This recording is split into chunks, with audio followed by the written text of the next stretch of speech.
Hello Zimbabweans, hope I find you well in my Patriotic Front Part 2 presentation.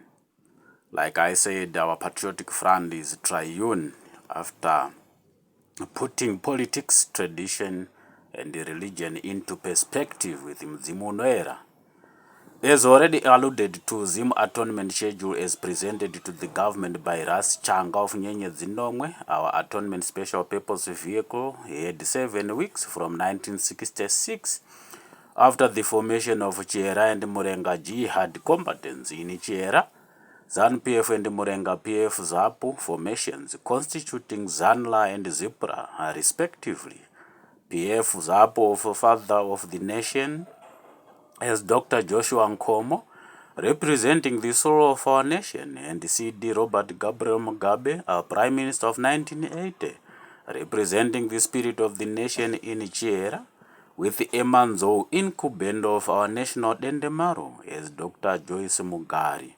Like I said in our atonement process, which started with the atonement by revolution for 2 weeks from 1966 to 1980, with 1 week, one prophetic week is constituted around 7 years. So our one prophetic week is 7 years.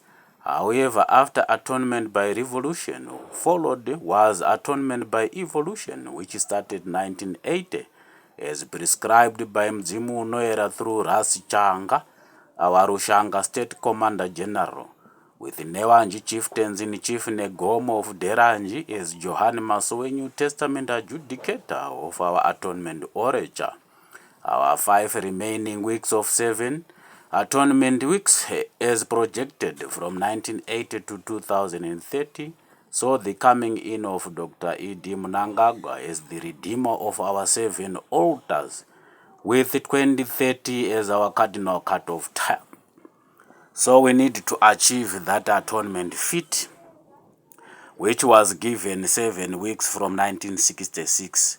So to those who didn't know that ZANU-PF was constituted as a cardinal party after the uniting of ZANLA and ZIPRA to the effect of constituting a patriotic front, which we now proclaim as a patriotic front triune, in respect of putting politics, tradition and religion into perspective with Mzimu Noera.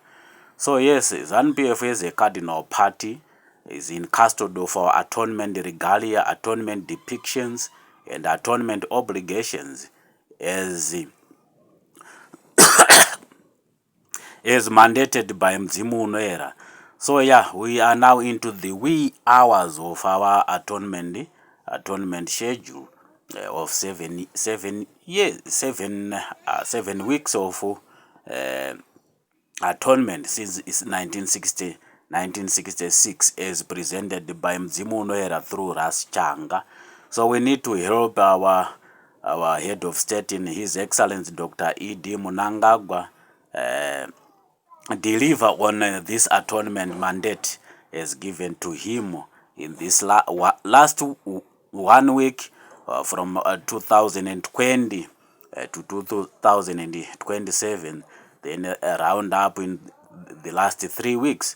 So yes, this is why some of us are proclaiming for the extension of his term, because after 2030, our cardinal cut-off time, we won't be having time to embark on our atonement sessions. Was from 2030, by then we will be venturing into the Christian cosmos, atoning for our church.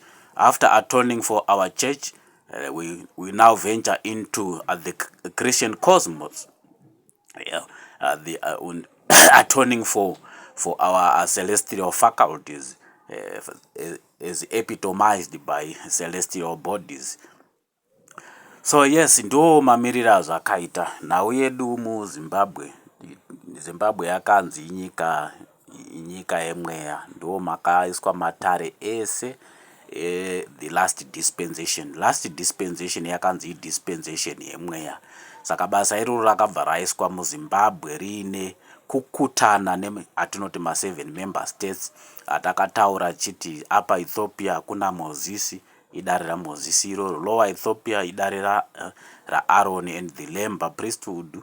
Ndobva tabva ipapo vatati kuna arbitrator weda kuTanzania by incarnation ndiangari Mwalimu Julius Nyerere, kureva kuti ndo kwakabva dare rababa Elia panhau dzedu dzearbitration for New Testament in Zimbabwe or Africa. Tobva tapinda muZambia, ndo kwakabva tabernacle yeNew Testament yakatakurwa nababa Mudyiwa in the name of Emmanuel.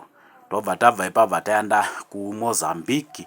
Mozambique iconstituency yaJoshua, ndo mhaka hondo yedu takazonyanya kushanda tichibva kuMozambique kwababa Mashero. Tabva ipapo vatapinda muno muZimbabwe iconstituency yaMiriam, Miriam achigara dare naNyakasikana mbuya nehanda. Tobva ipapo vatapinda muSouth Africa iconstituency yaKirebi, kureva kuti matare ese eZioni, anotungamidza Kirebi, kuro ndiye muJudha mukuru. Saka ndo mhaka matare ese wanana Anglicanism, Dutch Calvinism, wanana Zion zvese zvakaita sezvinobva kuSouth Africa zvichiuya muno muZimbabwe. It is because iconstituency yaKirebi ndo pakucreata ma-atonement chamber circuits edu ndo ma7 states ari responsible nekucharacterize yatinoti last dispensation of the Holy Spirit as it may. Ndo mamiriro azvakaita. Saka nhau yedu yekuti tibatsirane nababa wedu His Excellency Dr. E.D. Mnangagwa to redeem 7 altars. Tangopedzisa 7 weeks dzedu dzeatonement, tobva tapinda the redemption of 7 altars, kubva altar yekutanga kusvika pane chinomwe. Izvozvo zvinenge zvakuitwa tichitenderera munyika, tichiratidzana kuti apa ndo pane aritari yezvakati pakashinwa nomutoo uyu. Saka our redemption process mudzimu unoera wabva watiudza zvatinofanira kuita to redeem, nekuti varungu vakaita zvinorohwa munyika yeZimbabwe. Kune dzimwe nzvimbo dzavaisvika kung'oresa nekungosima miti ine nheketo dzawo yatinoti ma-exotic trees. Isusu vana veZimbabwe ndokubva tapuhwa demo rekutema miti mitema, kuti ukaona vana vemuZimbabwe vanofarira kutema miti mitema zvakanyanya. Miti yakafanana miti yemvura inonzi mionde, mikute. Tabva ipapo tobva tapinda mihacha. Izvezvi miti iyoyo government ikasapindira tapedzisira tisisina, asi ine chirevo nevhu redu pakati penheketo dzamadzibaba edu yatinoti Murenga priesthood, Mwari cultism practice before Murenga priesthood evolution to New Testament priesthood ina baba Johani.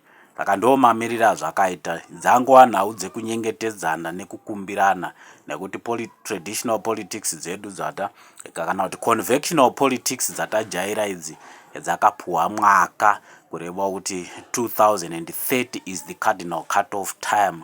Kumberi uko Mwari ndiye anenge akutonga, nokuti kwakanzi richatonga gwayana rababa richatonga gwayana rababa richatonga nderopa yemeni.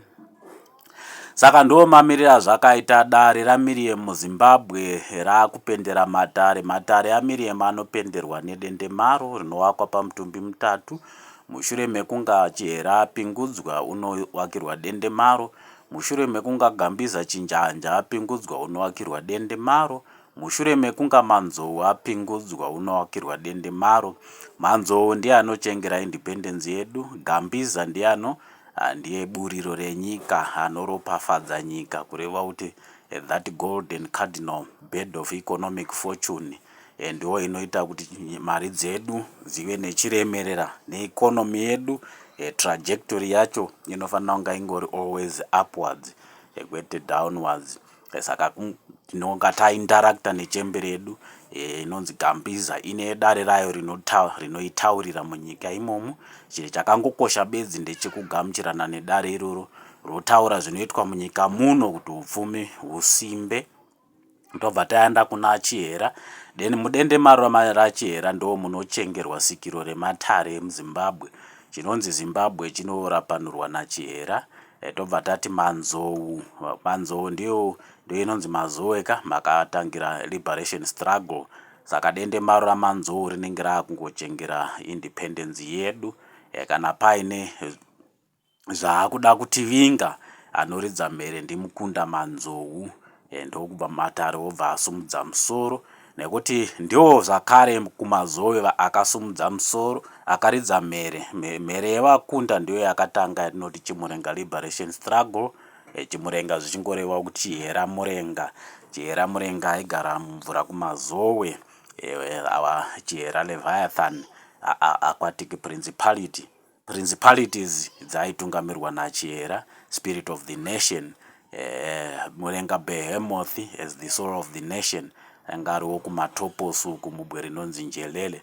Nhoroondo idzodzo munodziziva. Asi chataungokumbira ndechekuti tisesekedze matare, tiakombere mune zvakanaka, nokuti hatisina umwezve head of state achauya aine donzvo rekurapanura nyika. Nyika inotopedzisa kurapanurwa naivo varipo, His Excellency Dr. E.D. Mnangagwa.